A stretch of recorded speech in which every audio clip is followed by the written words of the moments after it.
Hey there, friends of Oomfa and beyond. Nice to be with you today. This afternoon I'm going to talk to you about some of my favorite things I like to practice, my sort of top 5 favorite flute techniques or tricks that I have found to be pretty useful, both in my own practice and teaching. So I'm just going to dive in. The very first thing that I like to do a lot with my students and in my own practice to get air going, because that is of course our crucial component in playing the flute, is something some of you maybe have seen and some of you have not seen, but quite simply it's just called a finger breath. And it's called a finger breath because I'm going to take a breath with my finger in front of my mouth. And quite simply it sounds like this. I'm breathing in with my base knuckle of my first finger in front of my lips. So if I get close to the camera, you can see I take this base knuckle here, put it in front of my lips, and point my lips like I'm saying "oh" away from my teeth, and I breathe in around my finger. And that resistance causes the sound of my air to be amplified so I can hear the quality of how the air is going inside of me. And I'm listening for certain things that when I take that breath with the finger breath, they translate to something nice on the flute. And the first thing I'm listening for is that the sound is kind of even and that there's nothing jumpy about it. Sometimes you hear that in people, or sometimes you hear like an accent at the beginning, which is usually something that we're grabbing for the breath. Or you might hear that the breath does something like this, like it's filling up a wine bottle, and you can hear what that does to my voice. So in general, I try to take these finger breaths, and I'll take 1,000,000 of them in a day, where I keep the pitch low and buzzing and without going up so much and without any major accents. And I want to get a breath that's kind of something like that. And I also want to have a little bit of length to it. I don't want it to go too fast. And then once I've done that, what's nice about that is that starts to get my ribs moving, and having nice free and swinging ribs of course is crucial for playing the flute well. So I might even start my day. I might take my first note of the day, which might be a low A, and then I'll take a finger breath and then I'll do something like this.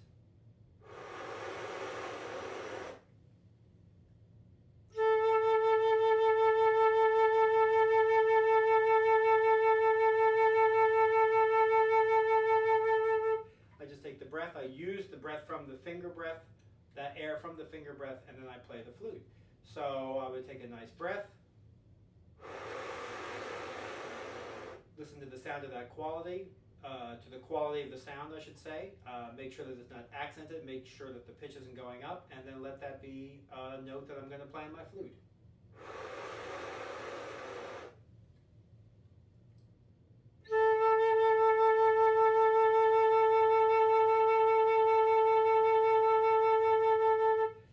Take another finger breath, and I would play the A in the middle register.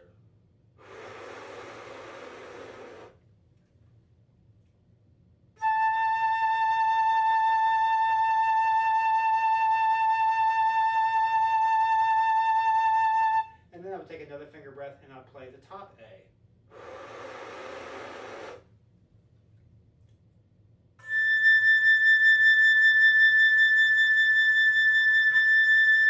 What's nice about that is that I'm sort of taking the same quality of finger breath, low and buzzy without any accents, and then I'm playing different registers on the flute, and I have found that helps me balance and equalize the tone quality that I have across the registers. So I then might do something like this.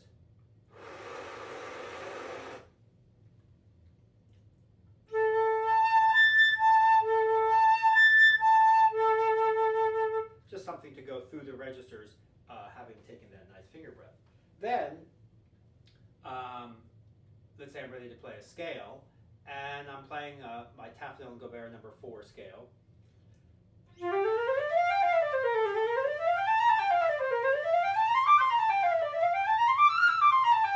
And I sort of run out of breath about halfway through. I have found that if I get a nice finger breath where my ribs really come up all the way at the beginning of the scale,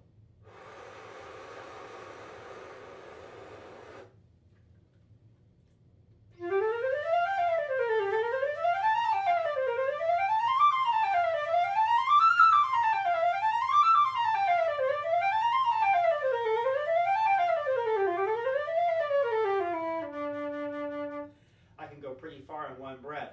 Also, I noticed in my own playing just now, between the first time I played the scale and the second time that I played the scale, that my fingers sounded more legato, that the notes were more connected, and I wasn't even thinking about fingers yet. So that's another interesting side benefit of taking finger breaths. I might practice a piece that has lots of long phrases in it. I might think of a long phrase, you know, that I would then maybe practice by taking a finger breath.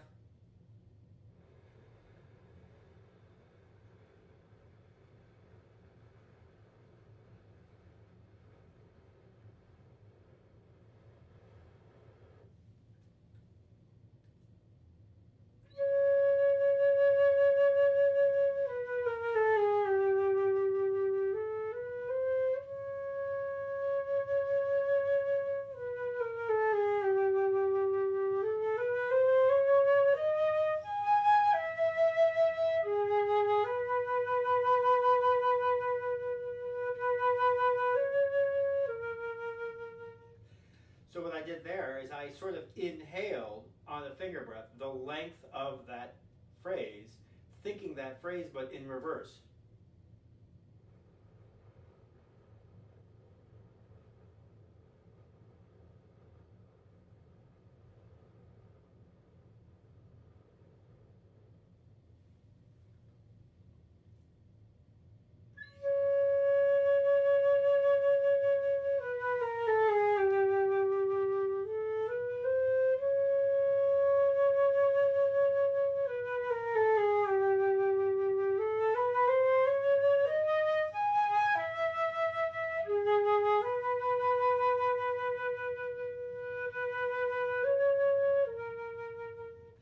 Something like that.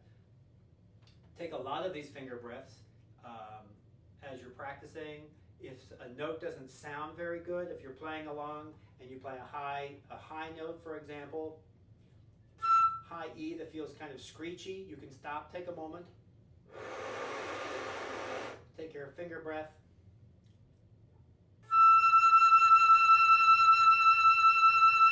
And I guarantee that your sound will be better. Trick, so to speak, or technique on my list that I like to practice a lot, and I also do with my students a lot, are pitch bends. I find these extremely useful to work on sound and embouchure flexibility and contact with the flute and even efficiency and things like that. And I do it a lot in the low register, where I'll take a note, I'll take all the notes of the low register actually, and I bend the pitch down, usually about a half a step.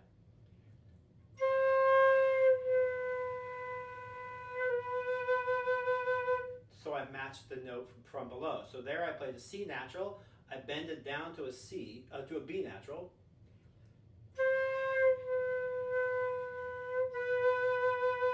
And then I match the pitch of the B. And what I'm doing is I'm pointing my upper lip. I'm getting my upper lip away from my teeth and across the flute to this other side. So you see, if I get closer, yes, I know some of you are going to say this. The corners of your lips are coming down, and I know that's true. But the leader, I always tell my students, the leader of the action is that my lip is coming across the flute.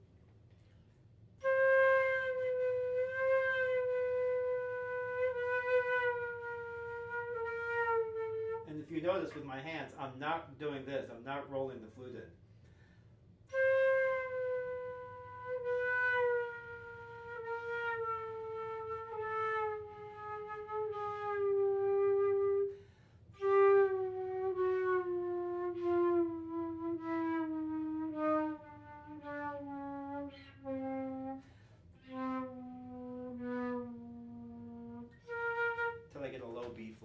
And I like to do that on all of the notes on the flute, getting my lip across like that. So I made the C down to a B. B to B flat. B flat to A. All the way down until I get B.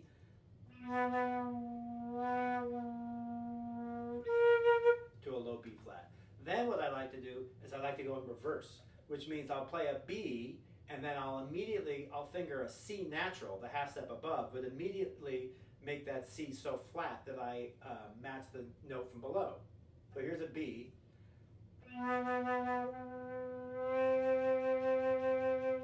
So I play a B, I then finger the C but match the pitch, and then I roll the C up from the B.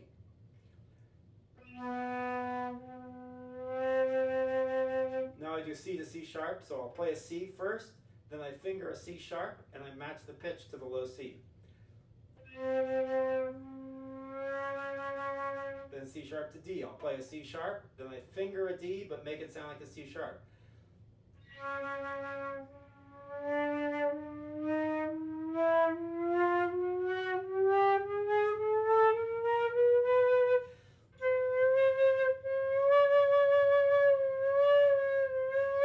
And then if things are going well, I can take a note like a C sharp. There I bend to the half step, or there I bend to the whole step.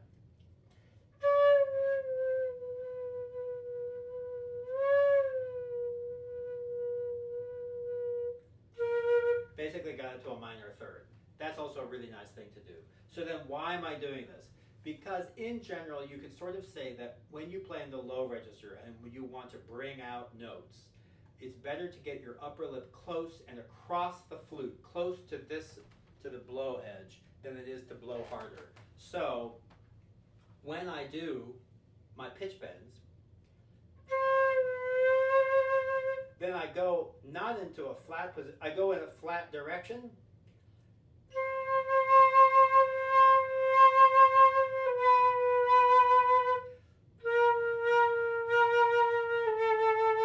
It's as in the direction of going into the pitch bend for flat, but instead this time I let the flute sort of be louder, or I make an accent.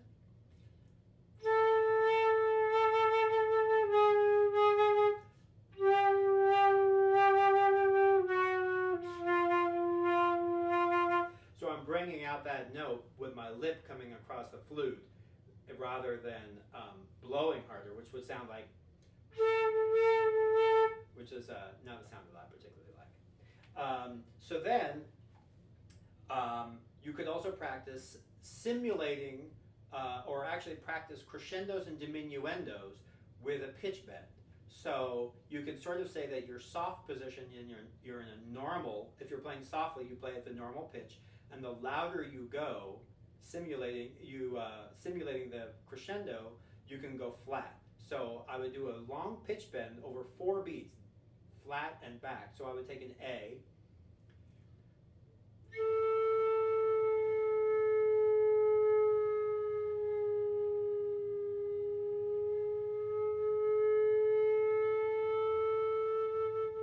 and what that translates to is if I follow that direction that I took with my embouchure,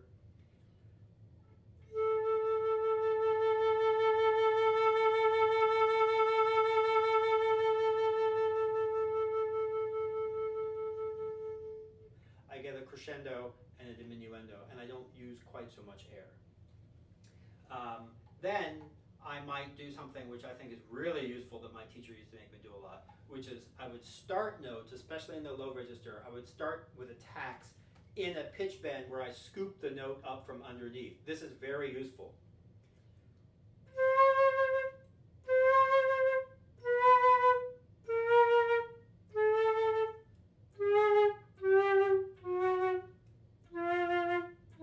Often you hear flute players where it sounds like the attacks are going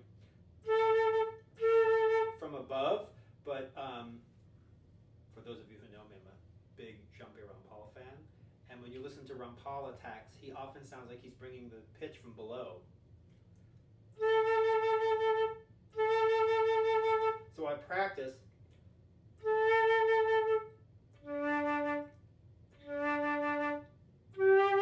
And then that gives me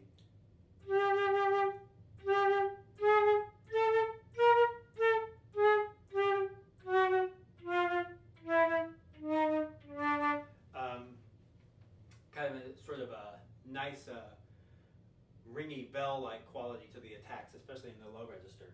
Then I might actually do something like take a piece of music. I do this with my students all the time, and do pitch bends over the piece. And in general, what I do is I think to myself, as the music goes down, I want to bring out those notes sometimes. And so as the music goes down, I go flat. And then as the music goes up, I let the pitch be normal. So I might take a phrase like something like this that we all know.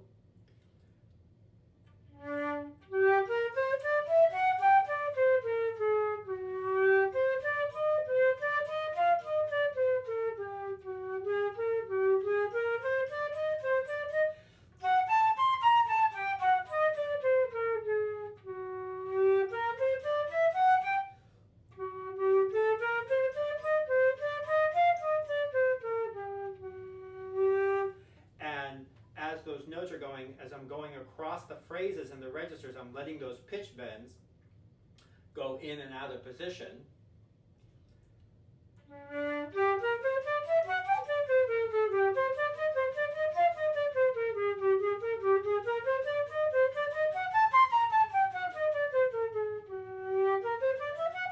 But that usually translates to something pretty nice.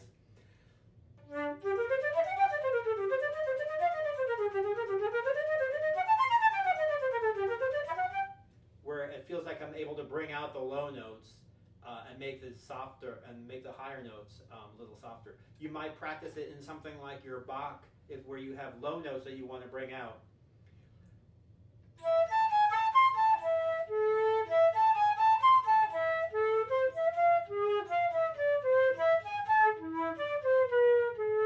So that would give you.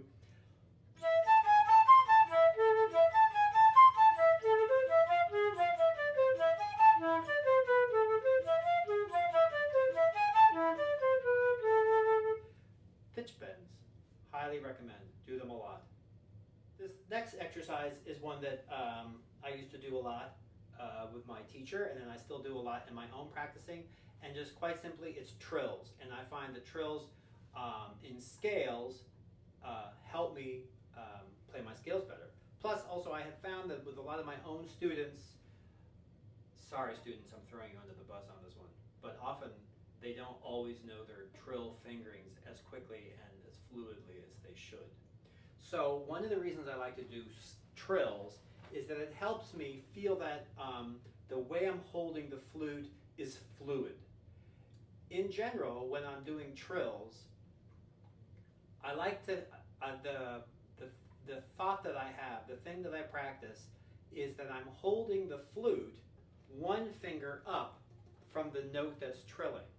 So I'm sort of holding there, and then that allows the trilling finger to be free. So for example, if I'm trilling an F to G, I feel like I'm holding the flute with my G key. So this key is free to go. Then when I'm playing a G, doing a G trill, I'm going to feel like I'm holding the flute with my A finger. Then when I'm doing an A trill, I'm holding the flute here.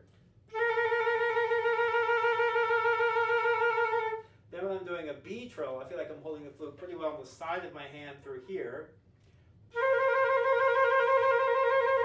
Same with C to D. Then D to E, I feel like I'm holding the flute with my E finger. Back to E to F. The E finger, E trill, I'm holding with the F key. Then F to G again.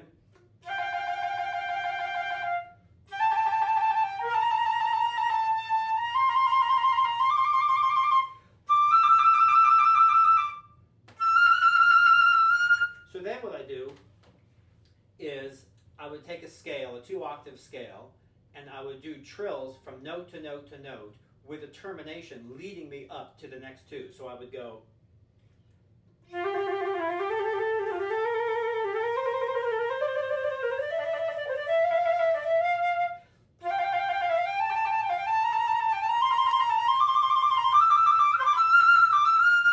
And I find that to be really useful.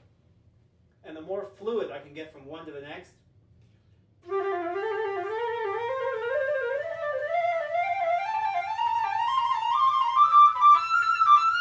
then my scale feels really good. I also like to do it, I like to in the most affectionate way, torture my own students when you're playing things like Bach E major flute sonata, to do your trills in the key of E.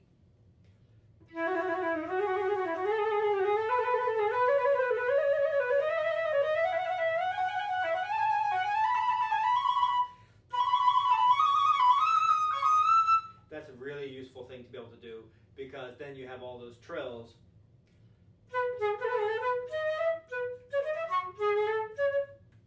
in the last movement.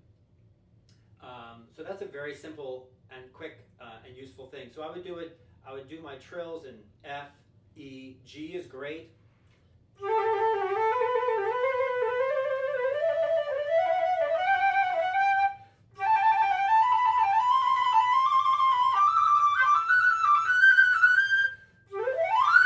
Then your scale feels really nice after that.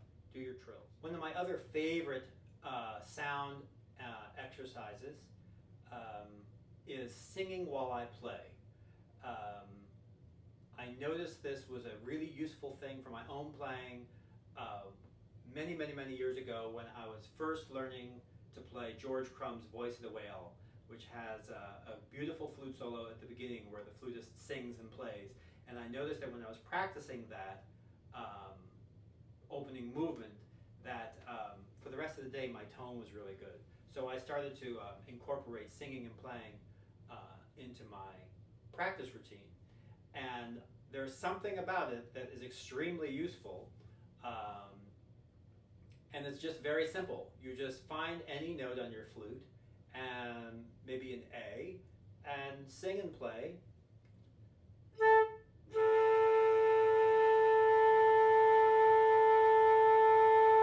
And then with that same kind of feeling, you let go of your throat and you just let the flute take over.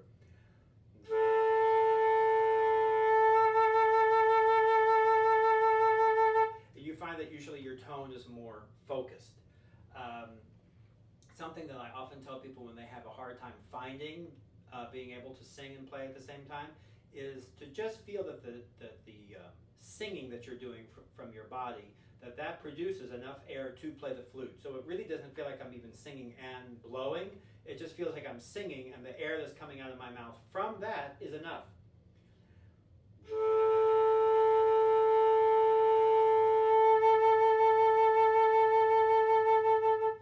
So then, what I find that's really useful and a little bit difficult is not to move my voice around with the pitches, but to find a note, a sort of a drone in my voice, and then play different notes. And that teaches you something very interesting about playing connected. So you could do something very simple, like if you're practicing like A to B, and it's kind of bumpy sounding, if you can find an A in your voice,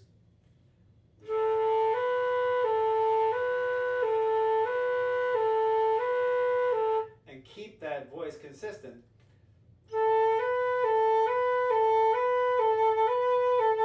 when you go to play again, you'll find that the notes are more connected. Also, it's a really great thing to practice intervals, because this becomes an embouchure exercise. Because what you're learning to do with playing the intervals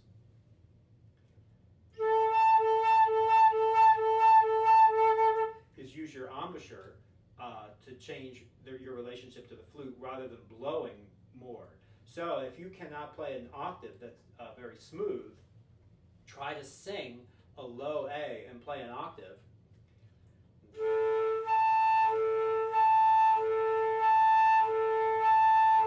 And if you can find the octave while you maintain that single pitch in your voice,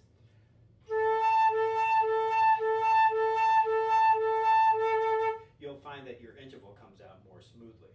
Then I might do things like play a scale or play arpeggios while I am singing.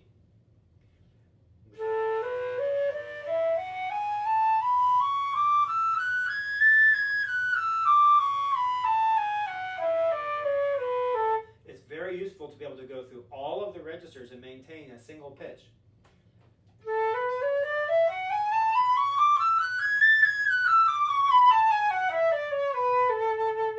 Or if I want to practice arpeggios,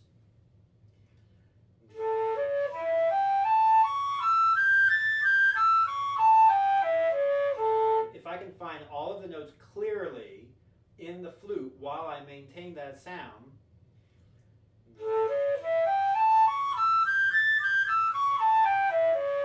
when I go to play again,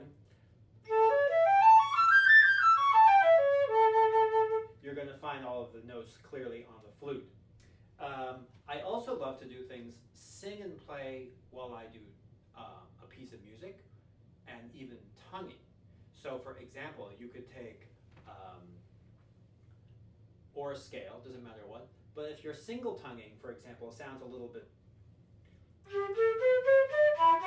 If you can single tongue and play a scale while you sing,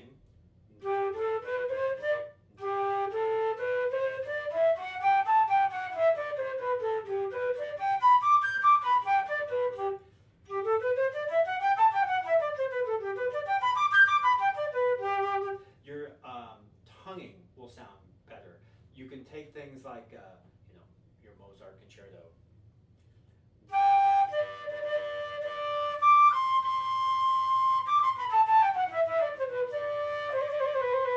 So I kept my voice going through all of those different intervals, different rhythms, different articulations.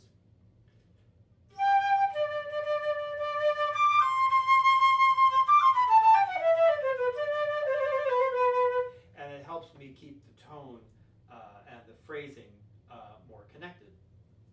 Also, sometimes the last thing I'll say about singing and playing is, again, if you're finding a phrase that is hard to do in one breath, I bet that if you try to sing and play it, you can do it in one breath.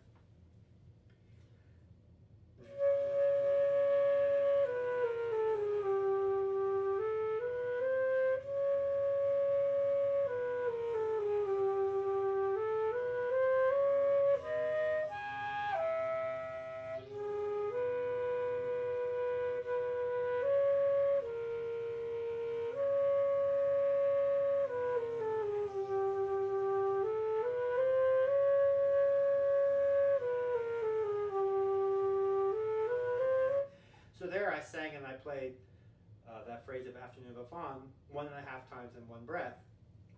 And then I know that I have enough air to play that thing.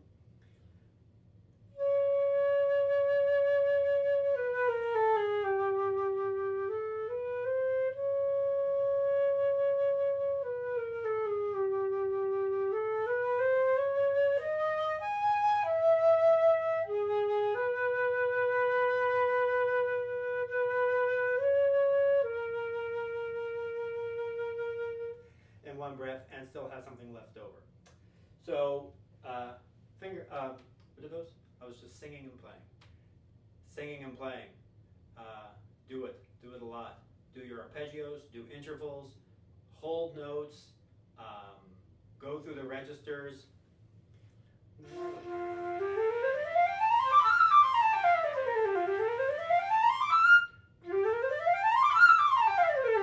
It's very useful. So the last thing I'm going to talk about today is articulation and how I like to practice it. If you want the backstory, when I was sort of a freshman, high school senior, freshman in college, I had really bad double tonguing, and I was obsessed with it because I love Rumpal recordings, and so all of you go out there and listen to Jean-Pierre Rumpal double tonguing stuff, and there's nothing better than that. And the problem that I had was that my teacher was having me practice. At that time, my teacher was having me practice things too short. So when I sped it up, I didn't have any sound left. So then I found another teacher, and we started to practice tonguing without our tongues, what he called, and sometimes you hear in the flute world, because I found out that he's not the only person, but a lot of people practice this without the tongue. Some people call it chirping, some people call it, James Galway has his version where he calls it ha ha ha ha ha. So you're activating this musculature in here, and you're learning how to make separations, articulation sounds.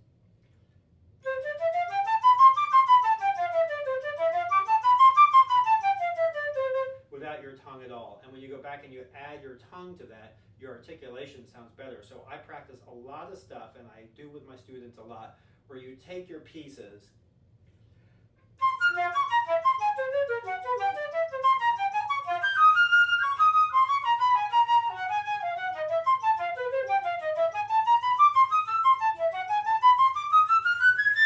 and you don't tongue at all. It's really useful. It does something really good for your tonguing. Then I sort of refer to that sound without the tongue as my reference sound, because then what I do is I compare my normal tonguing and my other syllables to that. So I would take a scale and I would do no tonguing. Then I say, hey, how about doing all coo, coo, coo, coo, coo, the second syllable of your double tonguing? Can you make it sound like your chirping sound? Here's no tongue.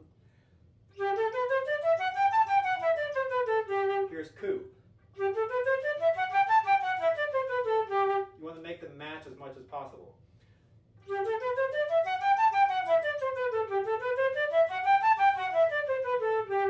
Or I might do chirping sound, no tongue, and then do single tonguing.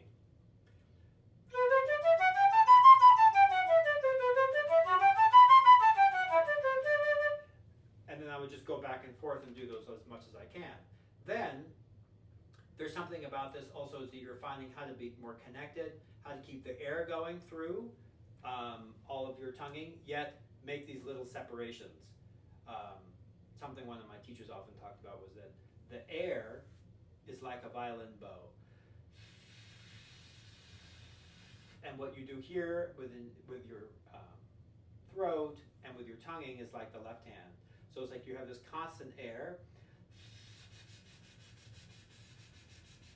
and then you make these little separations.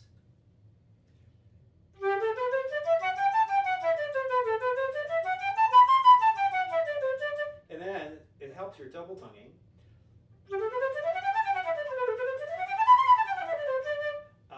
Get sort of cleared up. Then what I actually also like to do is I will mix and match. So for example, I will take a scale or a passage, and instead of going tucka tucka tucka tucka or tuka tuka tuka tuka tuka tu, I'll leave out the K and I'll do a chirp. So I'll go tu tu tu tu tu tu tu tu. You can't do it very fast, but it teaches you something about the sound.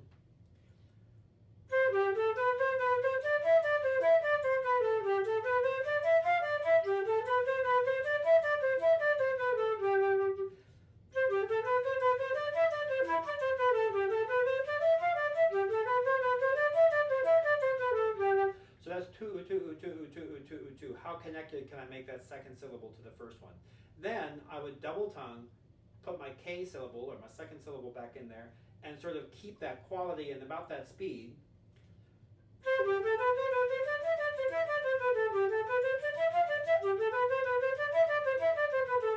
And if I felt pretty confident, I'd let that speed up.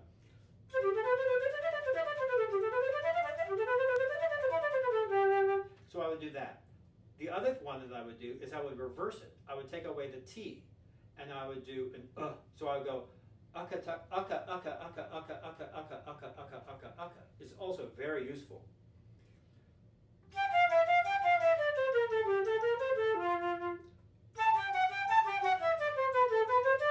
So I'm going ucka ucka ucka ucka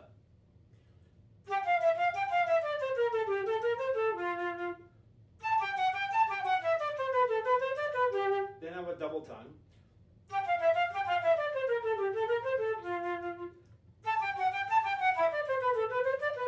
I say, okay, that feels okay.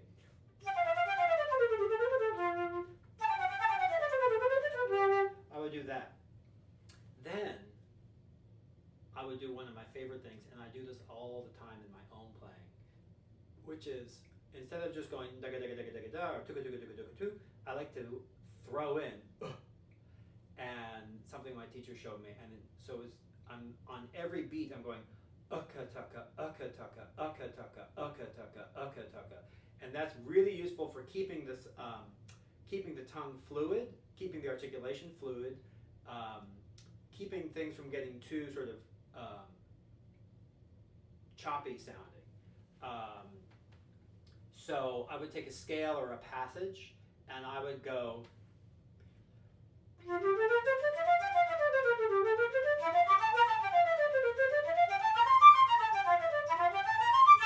So on every beat, I'm going akataka, akataka, akataka, akataka, akataka.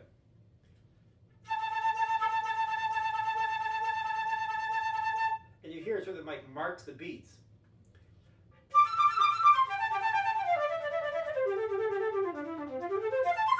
So there I'm going, I start with the T, but takataka, akataka, akataka, akataka, akataka, akataka.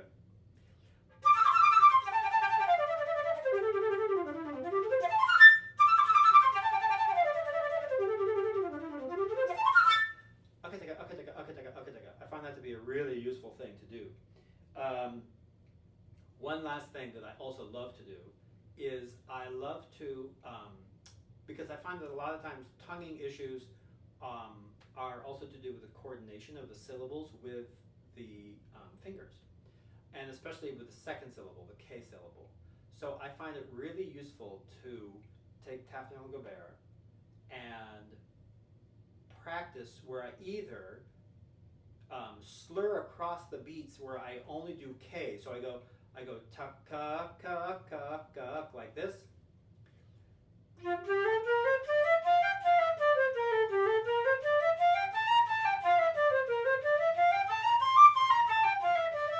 So I'm one T to start, and then everything else ta ka ka ka ka ka ka ku ku. So I'm always connecting and making sure that the K's in the middle of the beat are well connected with my fingers and well coordinated.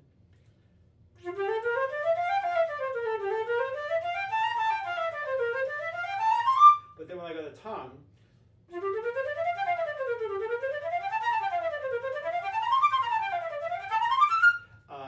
things are better coordinated. Another one that I could do is where I just slur the middle two notes. So I go taka ka taka ka taka ka taka ka taka ka ta.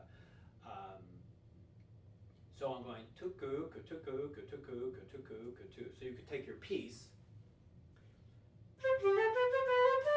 Sorry.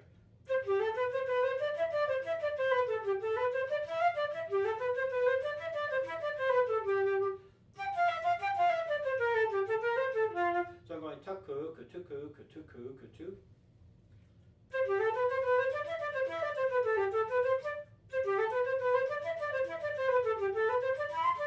But that produces something.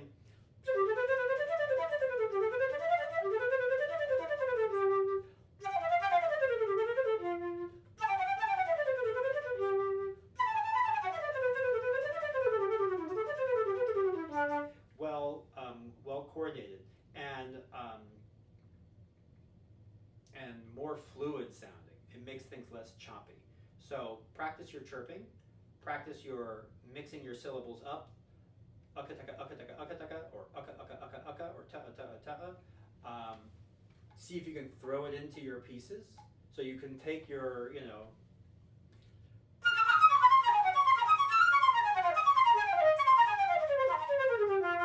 I double tongue, and then when I get to this part, that's akataka, akataka.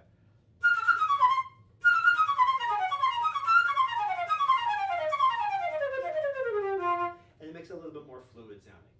Or practice taka, kataka, kataka, kataka, kataka, kataka, kataka.